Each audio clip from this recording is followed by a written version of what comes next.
Present జరుగుతున్నటువంటి IndiGo crisis Indian aviation సెక్టార్కి ఒక పెద్ద షాక్ అని చెప్పాలి. ఎందుకంటే ఇండిగో ఎయిర్లైన్స్ అనేది మన దేశంలోనే బిగ్గెస్ట్ ఎయిర్లైన్ సర్వీస్.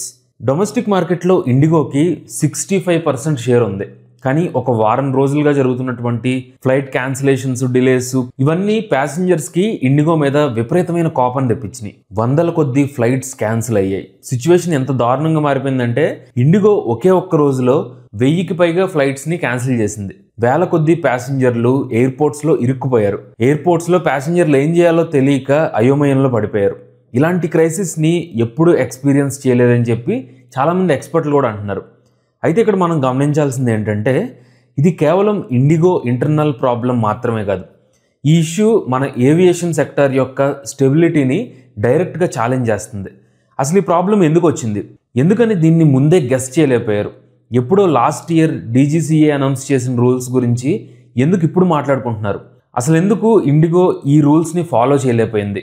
ఇది అన్ఎక్స్పెక్టెడ్గా జరిగిందా లేకపోతే కార్పొరేట్ కంపెనీల స్ట్రాటజీ ఉందా? ఈ క్వశ్చన్స్ అన్నిటికీ ఆన్సర్ వెతికే ప్రయత్నం చేద్దాం. వీడియోని చివరి వరకు చూడండి. ఈ టాపిక్లో ముందుగా మనం తెలుసుకోవాల్సింది DGCA కొత్త రూల్స్ గురించి. ఇక్కడ DGCA అంటే directorate general of civil aviation. ఈ సంస్థ మినిస్ట్రీ ఆఫ్ ఏవియేషన్ కింద పనిచేస్తుంది. విమానాలకు సంబంధించినటువంటి సేఫ్టీ రూల్స్ని, రెగ్యులేషన్స్ని ప్రవేశపెడుతుంది. సో జనవరి 2024లో కొత్త రూల్స్ని స్టార్ట్ చేశారు. అవేంటంటే ఫ్లైట్ డ్యూటీ టైం లిమిటేషన్స్, సింపుల్గా చెప్పాలంటే FDTL. ఈ రూల్స్ మెయిన్గా పైలట్స్ మీద ఉన్నటువంటి పని భారాన్ని తగ్గించడానికి పెట్టారు. పైలట్స్కి కావాల్సినటువంటి రెస్ట్ ఇవ్వడం సేఫ్టీకి చాలా ముఖ్యం. సో ఈ రూల్స్ కూడా గ్లోబల్ సేఫ్టీ నార్మ్స్కి మ్యాచ్ అవ్వడానికి తీసుకున్నారు. ఈ రూల్స్కి అనుగుణంగా వాళ్ళ వర్క్ని అడ్జస్ట్ చేసుకోవడానికి ఎయిర్లైన్స్కి DGCA చాలా టైం ఇచ్చారు. కానీ ఇక్కడ ఇండిగో ఏం చేసిందంటే ఈ కొత్త రూల్స్ని ఇంప్లిమెంట్ చేయడానికి కొంచెం టైం ఇవ్వమని అడిగింది. మొత్తానికి DGCA రూల్స్లో కొన్ని చేంజెస్ చేసి నవంబర్ 1, 2025 నుండి అమలు చేయడానికి ఆర్డర్ వేసింది. సరే, ఇప్పుడు అసలు ఆ రూల్స్ ఏంటో తెలుసుకుందాం. ఫస్ట్ది వీక్లీ రెస్ట్ ఇంక్రీజ్. పైలట్స్కి కంపల్సరీగా వీక్లీ రెస్ట్ పీరియడ్ని 36 అవర్స్ నుండి 48 అవర్స్కి పెంచారు. దానివల్ల అలసిపోయిన పైలట్స్కి రెస్ట్ తీసుకుని రికవర్ అవడానికి అవకాశం దొరుకుద్ది. ఇంకోటి నైట్ ఆపరేషన్స్ రెస్ట్రిక్షన్స్. నైట్ ల్యాండింగ్స్ని వారానికి 6 నుండి 2కు తగ్గించారు. పైలట్స్ నైట్ డ్యూటీ టైంని కూడా మ్యాక్సిమం 10 అవర్స్కి రిస్ట్రిక్ట్ చేశారు. ఈ రిస్ట్రిక్షన్ వల్ల నైట్ స్కెడ్యూల్స్ని చాలా వరకు తగ్గించాల్సి వచ్చింది. నెక్స్ట్ ఇంకోటి leave accounting changes. Personal leave అనే దాన్ని ఈ 48 అవర్ వీక్లీ రెస్ట్ పీరియడ్లో కౌంట్ చేయకూడదు అని చెప్పి రూల్ని తీసుకొచ్చారు. ఇక్కడ DGCA ఉద్దేశం ఏంటంటే పైలట్స్కి ఎంత రెస్ట్ దొరికితే అంత బెటర్ అని చెప్పి. ఈ కొత్త రూల్స్ వల్ల ఇండిగోకి ఇబ్బంది స్టార్ట్ అయింది. ఇండిగో లాంటి లో కాస్ట్ బిజినెస్ మోడల్ని ఈ రూల్స్ డైరెక్ట్గా ఎఫెక్ట్ చేసినాయి. ఫర్ ఎగ్జాంపుల్, ఉన్నటువంటి పైలట్స్కి రెస్ట్ పెంచమని ఒక రూల్ పెట్టారు.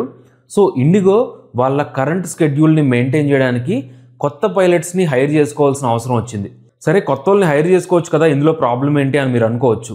అయితే ఇండిగో బిజినెస్ మోడల్లో ఉన్నటువంటి లోపాల గురించి ఇప్పుడు మనం కొంచెం డీప్గా తెలుసుకుందాం. ఫస్ట్ది ఇండిగో ప్లానింగ్. ఇక్కడ ఇండిగో ఎందుకు ఫెయిల్ అయింది అంటే వాళ్ళ పైలట్ రిక్వైర్మెంట్స్ని చాలా తక్కువ అంచనా చేసింది. నిజానికి ఇండిగో చాలా సంవత్సరాల నుండి తక్కువ మంది పైలట్స్తో ఒక లీన్ బిజినెస్ మోడల్ని మెయింటైన్ చేసుకుంటూ వచ్చింది. అయితే పాత రూల్స్ ఉన్నప్పుడు ఇవన్నీ వర్కౌట్ అయినాయి. కానీ కొత్త రూల్స్ వల్ల పైలట్స్కి రెస్ట్ టైం పెరిగినప్పుడు వాళ్ళ నెట్వర్క్ అనేది కొలాప్స్ అవ్వడం స్టార్ట్ అయింది. రిక్వైర్మెంట్ని రీచ్ అవ్వడానికి అడిషనల్గా ఫ్లైట్స్ని తీసుకొచ్చారు. కానీ వాటికి సరిపోయేంత మంది పైలట్స్ని హైర్ చేసుకోలేదు. అసలు ప్లానింగ్కి యాక్షన్కి మధ్య పొంతం లేకుండా పోయింది. ఇక్కడ ఇంకో పాయింట్ మనం మెన్షన్ చేయాలి. ఇండిగో మేనేజ్మెంట్ వాళ్ళ ఆపరేషనల్ కాస్ట్లను తగ్గించుకోవడానికి చాలా ప్రయత్నాలు చేసింది. అంటే ఈ కొత్త FDTL రూల్స్ రాకముందు ఇండిగో పైలట్స్కి బైబ్యాక్ అనే స్కీమ్ని ఆఫర్ చేసింది. అంటే వాళ్ళ రెస్ట్ టైంలో కూడా వర్క్ చేస్తే కనుక దానికి ఎక్స్ట్రా పే చేస్తామని చెప్పింది. లిటరల్గా పైలట్స్కి వాళ్ళ రెస్ట్ టైంని కూడా అమ్ముకోమని చెప్పింది. ఇది సేఫ్టీని దృష్టిలో పెట్టుకుని ఇచ్చినటువంటి ఆఫర్ కాదు అని మనకి క్లియర్గా అర్థమైపోద్ది. ఇండిగో ఇక్కడ పైలట్ యొక్క అలసటని మనీతో కంపెన్సేట్ చేయాలని ట్రై చేసింది. ఇండిగోలో ఉన్నటువంటి ఈ టాక్సిక్ వర్క్ ప్లేస్ కల్చర్ మీద చాలా సీరియస్ అలిగేషన్స్ కూడా వచ్చినాయి. సోషల్ మీడియాలో ఒక ఓపెన్ లెటర్ సర్క్యులేట్ అయింది.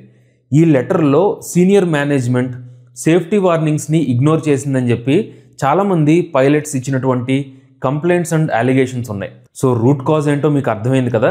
ఇప్పుడు అది క్రియేట్ చేసినటువంటి గందరగోళం ఏంటో చూద్దాం. ఖేయాస్ ఇన్ ఇండియన్ ఏవియేషన్. ఈ మొత్తం సినారియోలో ఎక్కువగా ఎఫెక్ట్ అయింది ఎవరు అంటే ఆబ్వియస్గా ప్యాసింజర్స్ అనే చెప్పాలి. వేల కొద్దీ ప్యాసింజర్స్ వాళ్ళ ప్లాన్స్ అన్ని క్యాన్సిల్ చేసుకుని చాలా ఇబ్బంది పడ్డారు. వీళ్ళల్లో పెళ్లి మిస్ అయిన వాళ్ళు ఉన్నారు, జాబ్ ఇంటర్వ్యూలు మిస్ అయిన వాళ్ళు ఉన్నారు, అలాగే మెడికల్ ఎమర్జెన్సీలో ఉన్న వాళ్ళు కూడా ఉన్నారు. ఎయిర్పోర్ట్స్లో చాలామంది ప్యాసింజర్స్ 12 నుండి 24 గంటల వరకు వెయిట్ చేశారు. ప్రాపర్ కమ్యూనికేషన్ లేకపోవడం వల్ల, మిస్ఇన్ఫర్మేషన్ వల్ల ప్యాసింజర్లు చాలా ఫ్రస్ట్రేట్ అయ్యారు. ప్యాసింజర్స్ ఎయిర్లైన్ స్టాఫ్తో గొడవ పడడం, కౌంటర్ల మీదకి ఎక్కడం ఇలాంటి వీడియోలు మీరు ఆల్రెడీ సోషల్ మీడియాలో చూసే ఉంటారు. ఇక్కడ ఇంకో హైలైట్ ఏంటంటే ఏవియేషన్ మార్కెట్లో ఇండిగో డామినెన్సే ఎక్కువ ఉంది. సో ఫ్లైట్స్ క్యాన్సిల్ అవ్వడం వల్ల టికెట్ ప్రైస్లు చాలా ఎక్కువైపోయినాయి. కానీ మిగతా ఎయిర్లైన్ సర్వీసెస్ ఈ సడన్ డిమాండ్ని హ్యాండిల్ చేయలేకపోయినాయి. ఫ్లైట్ క్యాన్సిల్ అయింది కదా, మనీ పోతే పోయింది అనుకుని బయటకు వచ్చేసి ట్రైనో బస్సు ఎక్కుదాం అనుకుంటే అక్కడ కూడా ప్రాబ్లం స్టార్ట్ అయింది. వరుస పెట్టి అన్ని ఫ్లైట్లు క్యాన్సిల్ అవ్వడం వల్ల ఎయిర్పోర్ట్స్లో వందల కొద్దీ బ్యాగులు స్టక్ అయిపోయినాయి. చాలామంది ప్యాసింజర్స్కి వాళ్ళ లగేజ్ తిరిగి తెచ్చుకోవడానికి ఒక రోజంతా సరిపోయింది. ఈలోపు ఎయిర్పోర్ట్లోనే ఇరుక్కుపోవడం వల్ల వాళ్ళకి కావాల్సినటువంటి బట్టలు కానీ ఎసెన్షియల్స్ కానీ లేక చాలా ఇబ్బంది పడిపోయారు. ఒకవైపు పైలట్ షార్టేజ్ వల్ల ఫ్లైట్స్ క్యాన్సిల్ అయిపోయినాయి, ఇంకోవైపు ఏమో లగేజ్ ప్రాబ్లం వల్ల ఇండిగో గ్రౌండ్ ఆపరేషన్స్ అండ్ లాజిస్టిక్స్లో ఉన్నటువంటి ఇన్ఎఫిషియన్సీ బయటపడింది. ఈ పరిస్థితిని చూసి ఇమీడియట్గా మొత్తం సపరేటెడ్ బ్యాగేజ్ని ప్యాసింజర్స్కి డెలివర్ చేయమని చెప్పి ministry of civil aviation instruction ఇచ్చింది. సో ఇప్పుడు గవర్నమెంట్ ఇంటర్వెన్షన్ ఏంటో చూద్దాం. ఇండిగో ఆపరేషనల్ ఫెయిల్యూర్స్కి గవర్నమెంట్ ఇమీడియట్గా రియాక్ట్ అయింది. ఎయిర్లైన్ ఎయిర్క్రాఫ్ట్ రూల్స్ని అలాగే సివిల్ ఏవియేషన్ రిక్వైర్మెంట్స్ని వైలేట్ చేసినందుకు ఇండిగో సీఈఓ పీటర్ ఎల్బర్స్కి డీజీసీఏ ఒక షోకాజ్ నోటీస్ ఇచ్చింది. ప్లానింగ్, ఓవర్సైట్ అండ్ రీసోర్స్ మేనేజ్మెంట్లోని లోపాల వల్ల జరిగిందని చెప్పింది. గవర్నమెంట్ ఇండిగోకి చాలా స్ట్రిక్ట్ ఆర్డర్స్ ఇచ్చింది. క్యాన్సిల్ అయిన ఫ్లైట్స్కి రీఫండ్స్ ఇవ్వమని, అలాగే డిలే వల్ల ఎయిర్పోర్ట్లో ఉండిపోయిన ప్యాసింజర్లకి హోటల్ అకామిడేషన్ అండ్ రిఫ్రెష్మెంట్స్ ఇవ్వమని చెప్పింది.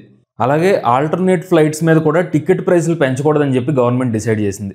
ఈ క్రైసిస్ని క్లియర్ చేసే కారణంలో డీజీసీఏ ఇండిగోకి టెంపరరీ ఎఫ్డిటిఎల్ ఎగ్జంప్షన్ కూడా ఇచ్చింది.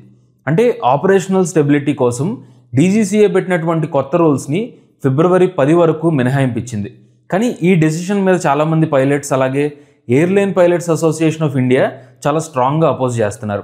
ఈ రూల్ రిలాక్సేషన్ వల్ల పైలట్స్కి మళ్ళీ ప్రాపర్ రెస్ట్ లేకుండా పోతుందని, అలాగే పబ్లిక్ సేఫ్టీకి ప్రయారిటీ ఇవ్వనట్టు అవుతుందని చెప్తున్నారు. కానీ డీజీసీఏ మార్కెట్ ప్రెషర్కి లొంగిపోయినట్టు క్లియర్గా తెలుస్తోంది. ఎందుకంటే ఒక్క ఇండిగో ఫెయిల్యూర్ వల్ల ఎంత గందరగోళం క్రియేట్ అయిందో మనం క్లియర్గా చూస్తున్నాం.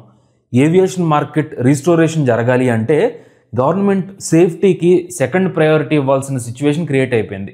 సో ఇక్కడ మనం బ్లేమ్ గేమ్ అనేది పక్కన పెట్టేసి కొంచెం కేర్ఫుల్గా అబ్జర్వ్ చేస్తే ఇందులో ఉన్నటువంటి పెద్ద ప్రాబ్లం ఏంటో అర్థం అవుద్ది.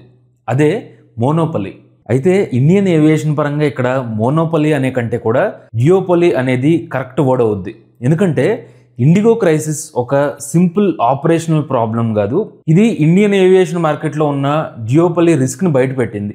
ఏవియేషన్ మార్కెట్లో ఇండిగోకి 65% షేర్ ఉంది. టాటా గ్రూప్ రన్ చేస్తున్నటువంటి ఎయిర్ ఇండియాకి 26% షేర్ ఉంది. మిగిలిన ఎయిర్లైన్స్ అన్నీ కలిపి జస్ట్ 8% మాత్రమే షేర్ ఉంది. కేవలం 2 ఎయిర్లైన్స్ దేశంలో 91% మార్కెట్ని కంట్రోల్ చేస్తున్నాయి. అందుకే దీన్ని జియోపలి అంటారు. ఇండిగో కొలాప్స్ అయితే మొత్తం దేశవ్యాప్తంగా ఎయిర్ ట్రావెల్ సిస్టమ్ దెబ్బతినేసింది. అందుకే ఈ క్రైసిస్ టైంలో ఎయిర్ ఇండియా, ఆకాశా లాంటి మిగతా సర్వీసెస్కి ప్యాసింజర్స్ని హ్యాండిల్ చేయడం కష్టమైపోయింది. ఏవియేషన్ ఎక్స్పర్ట్స్ అయితే ఇండిగో క్రైసిస్ని ఆర్టిఫిషియల్ డిస్రప్షన్ అని చెప్పి ఇది రెగ్యులేటరీ అథారిటీ మీద ప్రెషర్ తీసుకొచ్చిందని చెప్తున్నారు. Air Deccan founder captain GR Gopinath దీన్ని ఒక హాస్టేజ్ క్రైసిస్లా ఉందని చెప్పారు. అలాగే ఏవియేషన్ మార్కెట్లో ఇండిగోకు ఉన్నటువంటి డామినెన్స్ని చూపించాలనుకుందని, ఇది డెఫినెట్గా ఇండిగో యొక్క arrogance, over confidence and irresponsibility వల్ల జరిగిందని చెప్పి గోపీనాథ్ అన్నారు.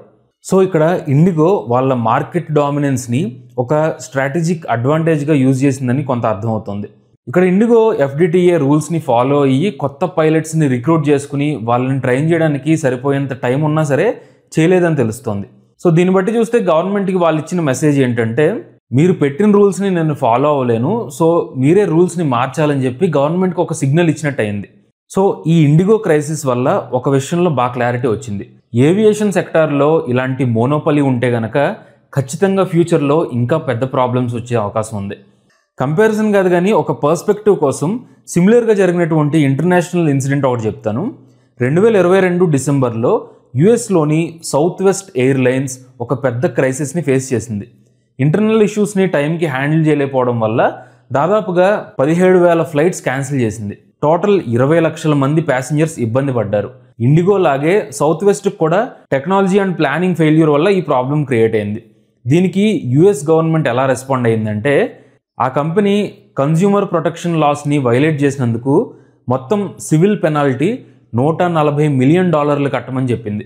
ఇది యుఎస్ హిస్టరీలోనే బిగ్గెస్ట్ పెనాల్టీ ఫీ. ఈ $140 మిలియన్ $35 మిలియన్ యుఎస్ ట్రెజరీ కట్టాల్సి వచ్చింది. మిగిలిన 90 మిలియన్ ప్యాసింజర్లకి కాంపెన్సేషన్గా ఇవ్వమని చెప్పింది. ఇక్కడ యుఎస్ గవర్నమెంట్ ప్యాసింజర్లకి కాంపెన్సేషన్ వచ్చేలాగా చేసింది. అట్ ద సేమ్ టైం భవిష్యత్తులో రెసిలియన్స్ కోసం ఎయిర్లైన్ ఆపరేషనల్ ఇన్వెస్ట్మెంట్లను కూడా ఎంకరేజ్ చేసింది. అంటే ఒక రకంగా విన్ విన్ సిచ్యువేషన్ని క్రియేట్ చేసింది. సో కంక్లూజన్ ఏంటి అంటే ఇండిగో కంపెనీకి వచ్చినటువంటి ఈ క్రైసిస్ మన ఇండియన్ ఏవియేషన్ ఈకోసిస్టమ్కి ఒక పెద్ద వార్నింగ్ అని చెప్పాలి. ప్రజెంట్ మళ్ళీ ఆపరేషనల్ స్టెబిలిటీని తీసుకురావడం అనేది ఇండిగో మెయిన్ గోల్ అయింది. కానీ లాంగ్ టర్మ్లో మాత్రం ఇండిగో ఖచ్చితంగా మారాల్సిన సిచ్యువేషన్ వచ్చింది. అలాగే పైలట్స్ని హైర్ చేసుకోవడం, వాళ్ళకి ట్రైనింగ్ ఇవ్వడం, సేఫ్టీ నార్మ్స్ని ఫాలో అవ్వడం, వీటన్నిటికీ సంబంధించి ఖచ్చితంగా వాళ్ళు కొత్త ఇన్వెస్ట్మెంట్ని తీసుకోవాలి. అలాగే మన ఏవియేషన్ మినిస్ట్రీ డీజీసీఏ కూడా భవిష్యత్తులో ఇలాంటి సిచ్యువేషన్స్ వచ్చినప్పుడు బెటర్గా హ్యాండిల్ చేయడానికి వాళ్ళ మెకానిజంని కూడా స్ట్రాంగ్ చేసుకోవాలి. మళ్ళీ ఇలాంటి ఆపరేషనల్ ఫెయిల్యూర్ జరిగినప్పుడు భారీ ఫైన్స్ వేసేలాగా రూల్స్ని క్రియేట్ చేయాలి. రెగ్యులేటరీ డెసిషన్స్ సేఫ్టీ మీద అస్సలు కాంప్రమైజ్ అవ్వకూడదు. పైలట్ హెల్త్ మరియు ప్యాసింజర్ సేఫ్టీ ఈ రెండు కూడా హై ప్రయారిటీగా ఉండాలి. ఇండిగో క్రైసిస్ ఒక సింపుల్ గ్లిచ్ ఏం కాదు. ఇది స్ట్రిక్ట్ డీజీసీఏ రూల్స్ని అపోజ్ చేస్తూ ఇండియన్ ఏవియేషన్లో ఉన్న జియోపలి పవర్ క్రియేట్ చేసినటువంటి పర్ఫెక్ట్ తుఫాన్ అని చెప్పాలి.